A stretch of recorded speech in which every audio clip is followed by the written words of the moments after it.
Good morning, everyone. Andy Schwab here with your Farm and Ranch News. Well, we've had the opportunity to join in with the Montana Woolgrowers 140th Annual Convention, and with us now, Executive Secretary Stephanie Leach. And Stephanie, this is your first year as being the Executive Secretary. How's it been for you, probably drinking from a fire hose?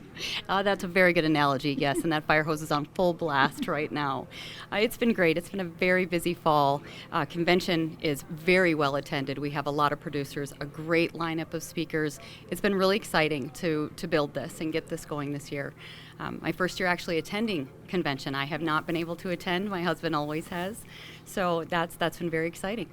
It is a trip all the way up from Ledger to Billings for sure, but you guys also had a pretty successful Montana ram sale and ewe sale. Talk about the success there. We did. We had the most ewes on site ever. That was the 10th annual ewe sale, and very, very productive. It was a great sale, well attended there as well.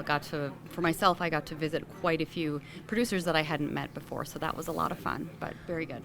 You know, another thing I also think about too when we talk about some updates, MSU talking about some updates from their wool lab, and you were present at that meeting, it sounds like. I was, yes. I was able to go down to Bozeman on the 17th and attend the Wool Advisory Committee meeting. We were able, as a group, to go to where they have started to break ground, so that was very exciting. We heard from a number of grad students. We had some presentations on their research, and it was a very informative day. Certainly going to be a lot to come from this Montana Woolgrowers, and we'll bring you more of those updates from Billings. From the Northern Ag Network, I'm Andy Schwab. We asked Montana farmer Walt Sales about the challenges of mental health in agriculture.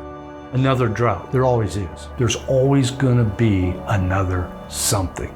I grew up in a generation of you pulled yourself up by your bootstraps. But it's become evident is what do you do if you can't even find those bootstraps?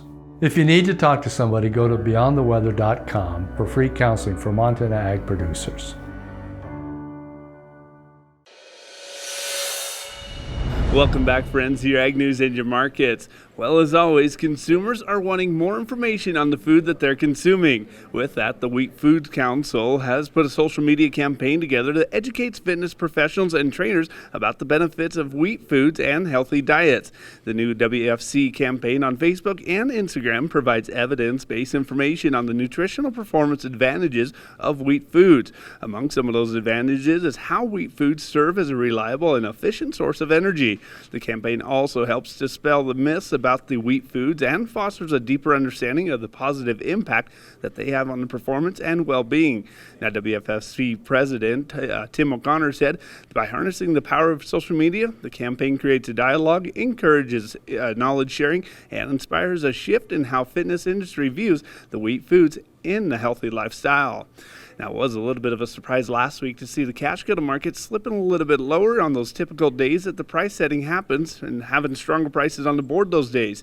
This does mark 3 weeks of lower prices that had followed the board lower as well. On the local auction front, prices were mixed last week with Billings Livestock having those lower head counts of the feeder heifers, and that helped drive the demand a little higher while buyers looked also at those lighter unweaned steers. For the sheep buyers, they appreciated the mild fall weather that is, and good grass still available for most areas. Cull ewes once again found a lot of demand as well. Now, last week's prices on the winter wheat futures was the first time since late July that the prices increased more than a dime in a week-over-week comparison. Of that, this week, of course that is this week, they're going to be seeing if that's going to be the determining factor, whether the bottom has been established or not.